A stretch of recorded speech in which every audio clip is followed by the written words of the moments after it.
பிரபாகர் தமிழரசு கல்வியை மாநில பட்டியலுக்கு மாற்றுவது மட்டும்தான் தீர்வு அப்படின்னு சொல்றாங்க. சிஜேபி நிர்வாகிகளுடைய கோரிக்கைகள் என்னவாக இருக்கிறது? மத்திய அரசு என்ன சொல்லியிருக்கிறாங்க? முதல்ல மத்திய அரசு இறங்கி வந்ததை நீங்க எப்படி பாக்குறீங்க? தாமதமா வந்ததுக்கு மன்னிப்பு கேட்கிறேன். ஏன்னா டெல்லி ஃபுல்லாவே கடுமையான நெருக்கடி அப்படின்றது இருக்கு. ஒரு குறிப்பிட்ட அந்த செக்மெண்ட்டை தாண்டி வெளியே வர்றதுக்குள்ளேயே போதுன்னு ஆயிடுச்சு. என்னன்னா இத மத்திய அரசு ரொம்ப லெத்தாஜிக்கா நீ பண்றத பண்ணு அப்படின்ற மாதிரி அணுகுறாங்க அப்படின்றதா பார்க்க வேண்டியதா இருக்கு. இன்னைக்கு அதுக்கு 2 உதாரணம்.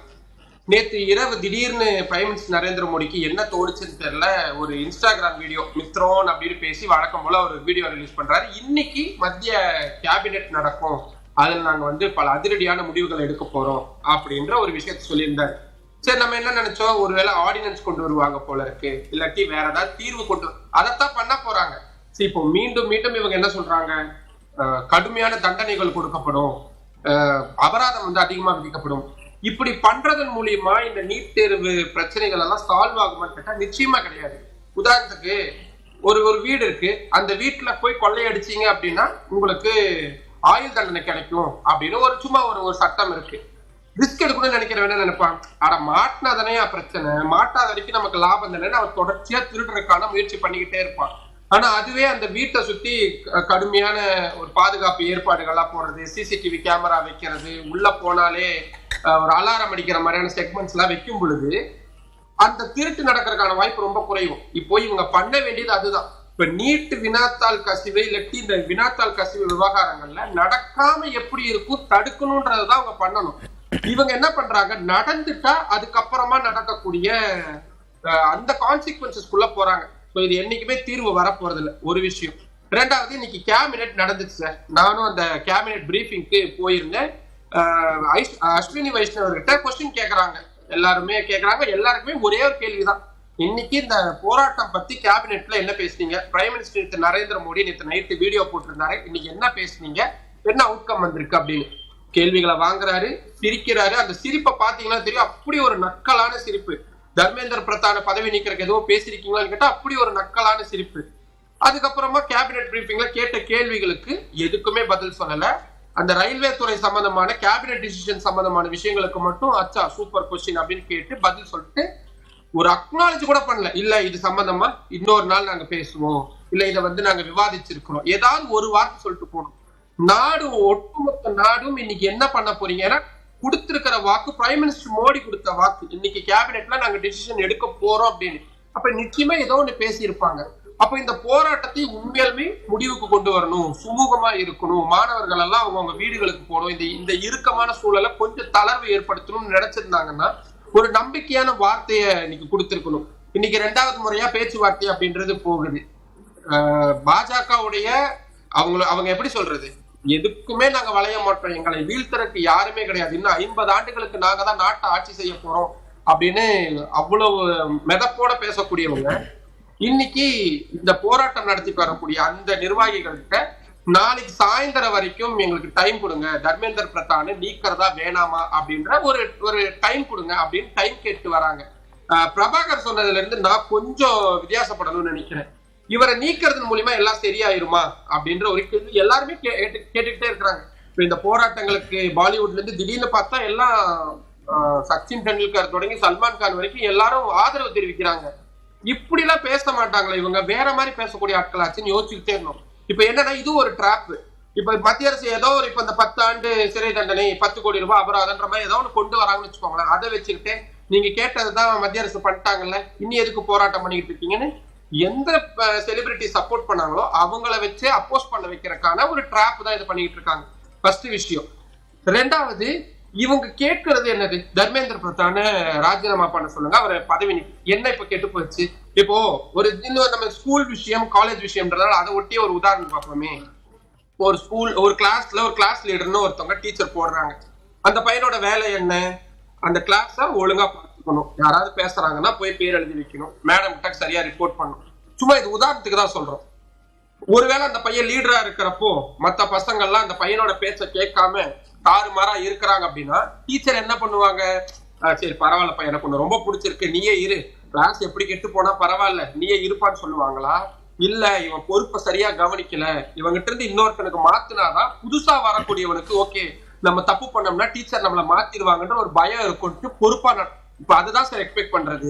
இந்த அக்கௌண்டபிலிட்டி அப்படின்றத நீங்க தர்மேந்திர பிரதானை விட்டுருங்க, எந்த மத்திய அமைச்சர்கிட்ட இந்த அக்கௌண்டபிலிட்டி நமக்கு எதிர்பார்த்திருக்கிறோம்? ரயில் விபத்துகள் நடக்குது, அஸ்வினி வைஷ்ணவ் மேல ஏதாவது நடவடிக்கை எடுக்கப்பட்டதா? இல்ல விமான விபத்துகள் அத்தனை இன்னைக்கு அவங்க வச்ச கோரிக்கைகள்ல நாளைக்கு நண்பகல் முடிவெடுக்க போறோம் அப்படின்றத சொல்லி இருக்கிறாங்க. சோனம் வாங்சுக் உண்ணாவிரதத்தை திரும்ப பெற்றிருக்கிறார். போராட்டம் முடிவடையக்கூடிய ஒரு சூழல் உருவாகிருச்சு அப்படின்றதான பார்வையாக இருக்கிறது. அவங்க நடவடிக்கை எடுக்க மாட்டாங்க அப்படின்றது சொல்றீங்களா? இல்ல, அவங்க மெயினா சொல்றது தர்மேந்திர பிரதானை சாக் பண்ற வரைக்கும். ஏன்னா அந்த பேச்சுவார்த்தைக்கும் நாங்களும் போயிருந்தோம். சௌரவ் தாஸ் வெளியே வந்து சொன்னது முதல் விஷயம் அதுதான், எந்த விதமான சமரசமும் கிடையாது, தர்மேந்திர பிரதானை ராஜினாமா செய்யற வரைக்கும் எங்களுடைய போராட்டம் ஓயாது அப்படின்றத திட்டவட்டமா அறிவிச்சிட்டாங்க. இன்னொரு பக்கம் காங்கிரஸ் கட்சி, அது ஒரு தனி செக்மெண்ட், பட் இருந்தாலும் அவங்களும் அதான் சொல்லியிருக்காங்க, தர்மேந்திர பிரதான் ராஜினாமா செய்யும் வரை நாடாளுமன்றத்தில் விவாதம் அப்படின்றது கிடையாது. காங்கிரஸ் ஒருவேளை நாளைக்கு அவங்களுடைய நிலைப்பாட்டை மாத்தி கூட உள்ள போய் விவாதத்துக்கு போகலாம். போனாங்கன்னா வழக்கம் போல கடந்த காலங்கள்ல எப்படி பாஜக கிட்ட விவாதம்ன்ற பேர்ல போய் அடி வாங்கிட்டு வந்தாங்களோ அதுதான் நடக்க போகுது. ஆனா இந்த மாணவர்கள் காக்ரோச் ஜனதா கட்சி, குறிப்பா அந்த ஜந்தர் மந்தர்ல இருக்கக்கூடிய அத்தனை பேருமே ரொம்ப கீனா அதை புடிச்சுக்கிட்டாங்க. ஓகே, இதுதான் நம்மளுடைய அல்டிமேட், இதன் மூலியமா மட்டும்தான் நம்மளால இந்த அரசாங்கத்துக்கு ஒரு பாடம் புகட்டும். இப்ப பிரச்சனையே இப்ப அதுதான், இந்த அரசாங்கத்திற்கு யாரு பாடம் புகட்டது, அது இவங்களுக்கான வாய்ப்பா கிடைச்சிருக்கு. ஏற்கனவே நம்ம பார்த்திருப்போம், விவசாயிகள் போராட்டம் நடந்தது. அப்போ ஒரு புள்ளி கூட நாங்க மாத்த மாட்டோம் லால அப்படின்னாங்க, கடைசியில சட்டத்தையே திரும்ப பெற்றாங்க. இப்ப இவங்க போயிட்டு இருக்கிறது அதை நோக்கிதான். ஒருவேளை எது வேணாலும் நடக்கலாம், அவங்களுக்குள்ளேயே நிறைய பிளவுகள் வரலாம், எப்படி வேணாலும் போகலாம், நிறைய உள்ள இன்னர் பாலிடிக்ஸ் அப்படின்றது பெருசா போயிட்டு இருக்கு. இப்ப சோனம் வாங்சுக் உண்ணாவிரதத்தை முடிச்சது, குறிப்பா ஜேபி நட்டா அவர்கள் போய் அதை முடிச்சு வச்சதுலயே நிறைய பிரச்சனைகள் அப்படின்றது இருக்கு. ஒரு பக்கம் காங்கிரஸ் வான்சுக்க போட்டு திட்ட ஆரம்பிச்சிருக்காங்க, பாஜக இந்த கரப்பான் பூச்சி. சோ இது வந்து கம்ப்ளீட்டா பொலிட்டிசைஸ் ஆயிருச்சு. ஒரு ஒரு ஒரு 3-4 நாட்களுக்கு முன்னாடி இதை நம்ம இப்படி பார்க்கலாமா? அந்த சிஜேபி டெல்லியில நடக்கிற அந்த சிஜேபி போராட்டம் அப்படின்றத 4ஆ பிரிக்கலாமா? ஒன்னு சிஜேபி தன்னெழுச்சியா வர்ற இளைஞர்களுடைய கூட்டம், இன்னொன்னு சோனம் வாங்சுக், அடுத்தது காங்கிரஸ் இல்லாத கட்சிகள். இப்போ 4 பேருக்குமே ஒவ்வொரு தேவை இருக்கிறதாக சொல்றாங்க. சோனம் வாங்சுக் மத்திய அரசு கிட்ட பேச்சுவார்த்தை போய் அவங்களுடைய கோரிக்கைகளை ஏற்றுக்கிட்டு அந்த உண்ணாவிரத்தை முடிவடை கொண்டு வந்ததே அந்த கூட்டமைப்பு அந்த பேச்சுவார்த்தையில தொடர்ந்து இருக்கிறதுனால இந்த ஒரு விஷயத்தை இங்கேயே முடிச்சுக்க நினைக்கிறார் அப்படின்னு சொல்றாங்க. அடுத்து காங்கிரஸ் இதை தனக்கு சாதகமாக பயன்படுத்த நினைக்கிறாங்க, மாநில கட்சிகளும் இதை தனக்கு சாதகமாக பயன்படுத்த நினைக்கிறாங்க. இந்த 4 விஷயங்களையும் 4ஆக பிரிச்சதுனால மத்திய அரசுக்கு எளிதாக போயிடுச்சா? உண்ணாவிரத்தை நிறுத்தி வச்சதுனால சோனம் வாங்சுக் ஒரு அடி பின்னாடி இருக்கிறதாக பார்க்கப்படுறார். காங்கிரசும் சிஜேபியோட இல்லாம தனியா சண்டை போடுறாங்க. காங்கிரஸ் கிட்ட இருந்து இன்னும் விலகி காங்கிரஸ் அல்லாத எதிர்கட்சிகள் சண்டை போடுறாங்க. பாஜகவுக்கு எளிதாக ஆயிடுச்சு அப்படின்னு எடுத்துக்கலாமா?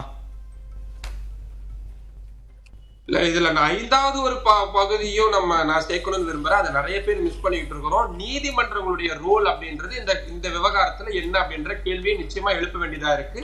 ஏன்னா சூமோட்டோவா எத்தனையோ பல விஷயங்களை எடுத்து விசாரிக்கக்கூடிய இந்திய நீதிமன்றங்கள் இந்த விவகாரத்தில் இப்படி ஒரு கனத்த ஒரு மௌனத்தை ஏன் காக்குறாங்க அப்படின்ற ஒரு நியாயமான ஜனநாயக ரீதியிலான கேள்வியை நிச்சயமா எழுப்பியே ஆகணும். இது ஒரு கண்டெம்ட் ஆஃப் கோர்ட் எல்லாம் எதுவும் ஆக போறது கிடையாது. நீங்க கேட்டது மாதிரி அதான், இது ஒரு காங்கிரஸ் உடைய உள்நுழைவுக்கு முன்னாடி வரைக்கும் இது வந்து அது ஒரு பாதையில போய்கிட்டு இருந்துச்சு. காங்கிரஸ் உடைய வருகைக்கு அப்புறமா இது முழுக்க அப்படியே அரசியல் ஆயிடுச்சு. நீங்க இது வரைக்கும் காக்ரோச் ஜனதா பார்ட்டி அப்படின்ற வார்த்தையை ராகுல் காந்தி அவர்களோ காங்கிரஸோ பயன்படுத்தவே இல்லை. அதே மாதிரி புன்னைவளவன் ஆகட்டும், பிரபாகர் ஆகட்டும், கோட்டா அப்படின்ற வார்த்தையை பயன்படுத்தினாங்க சார். எல்லாருமே கேட்கறது, இத ராகுல் காந்தி தான் முதல்ல ஆரம்பிச்சாரு, அதுக்கப்புறம் தான் இவங்க வந்து சூடு பிடிக்க ஆரம்பிச்சதுன்றாங்க. எல்லாருமே என்ன ஒரு கேள்வி எழுப்ப மறந்துட்டோம் இல்ல மறுக்கிறோம் அப்படின்னா, ஒரு 1.5 ஆண்டுகளுக்கு முன்னாடி வரைக்கும் ராஜஸ்தானை ஆட்சி செஞ்சது யாரு? கோட்டா எந்த மாநிலத்துல இருக்கு? அப்போ இந்த சிஸ்டமேட்டிக்கா எல்லாத்தையும் சரி செய்யணும் அப்படின்னா, இப்போ கோட்டால இருக்கக்கூடிய நம்ம நேர்ல போய் நாங்க டாக்குமெண்ட்ரிஸ்க்காக போயிருக்கிறோம். அப்படியான அப்பட்டமான விதிமுறை மீறல்கள் நடக்கக்கூடிய ஒரு கல்வி அமைப்பு தான் கோட்டால இருக்கு. அந்த கோட்டாவை மாறி மாறி ஆட்சி செஞ்சது பாஜக, காங்கிரஸ். இந்த 2 அரசாங்கங்களுக்கும் எந்த விதமான அக்கறையும் இல்ல அந்த அமைப்பை மாத்தணும். ஒரு விஷயம் ரெண்டாவது இதுல அதாவது எரியிற வீட்டுல கிடைச்சதெல்லாம் லாபம்ன்ற மாதிரிதான் ஒரு போராட்டம். மாணவர்கள் தன்னெழுச்சி அடியும் உதவியும் வாங்கி பண்ணிக்கிட்டு இருக்காங்க. அதுல தங்களுக்கு லாபமான விஷயத்துல எதெல்லாம் கிடைச்சிக்கும். பாஜகவுக்கு இந்தியா கூட்டணி சாராமாரியா பிரிஞ்சிருக்காங்க. ராமர் கோயில் மாதிரியான சென்சிபிளான விவகாரங்களை எதிர்கட்சிகள் பேச விடாம நம்ம மழுங்கடிச்சிட்டோம், அவங்களுக்கு அது லாபம். காங்கிரஸ் கட்சிக்கு ஓகே நாங்க இருக்கிறோம் பாருங்க களத்துல அப்படின்னு ஒரு காட்டிக்கிறதுக்கான ஒரு லாபம். மாநில கட்சிகளுக்கு பொலிட்டிக்கலா அவங்களுக்கு ஒரு லாபம். அமைப்புகளுக்கு அவங்களுடைய ஒரு அமைப்பா சேர்றதுக்கான ஒரு லாபம். எல்லாருமே லாபம் எதிர்பார்க்கிறாங்க. ஆனா மாணவர்களுக்கு கிடைக்க வேண்டிய விஷயம் இதுல ஒரு தீர்வு அப்படின்றதுதான். அது கிடைக்குமா அதை நோக்கி எல்லாரும் பண்ணணும். லாபம் என்ன வேணாலும் பண்ணி தொலைங்க, ஆனா இது நல்ல விஷயத்துக்காக பண்ணணும், அவ்வளவுதான்.